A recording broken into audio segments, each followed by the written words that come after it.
लो जी लाहौर चो वापसी तो फिर मैं तो सागर भाई ते नाल वसीम भाई असी निकले वापस।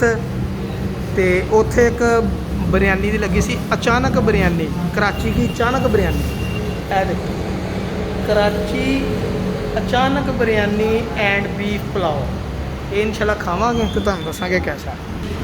और फिर सागर भाई ने कुछ इस तरह से ऑर्डर किया। की ऑर्डर किया ये अपना किया जी chicken biryani half plate full नहीं हाफ नहीं की असी भाजी, तेन हाँ, शर्त ला भाजी ने की ऑर्डर किया भला मीडियम ते हाफ ही हो गई अल्लाह दा बंदा मीडियम तू केड़ा भी साडी गांधी टू बेचने आ मीडियम बस ठीक है। बिरयानी आओगी तुम पता लगी।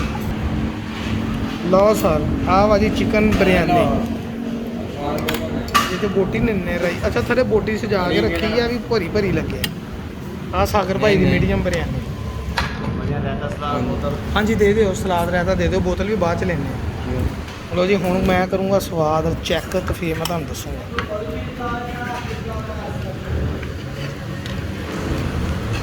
मैं भी टेस्ट तो बड़ा भी है यार। ओ यार अपना जेडी उत्थे ने भी खाधी ओदे नाल भी अच्छा टेस्ट है और जेडी बट ने खवाई सी आपां नू।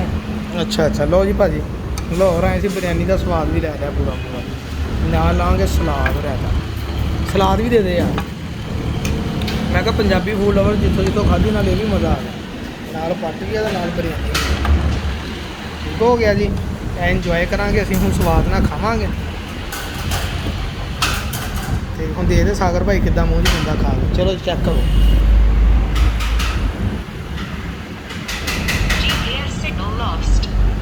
ਇੱਥੇ ਰੱਖ ਫੁੱਲ ਭਾਰ ਪਾਤਾ ਜੀ।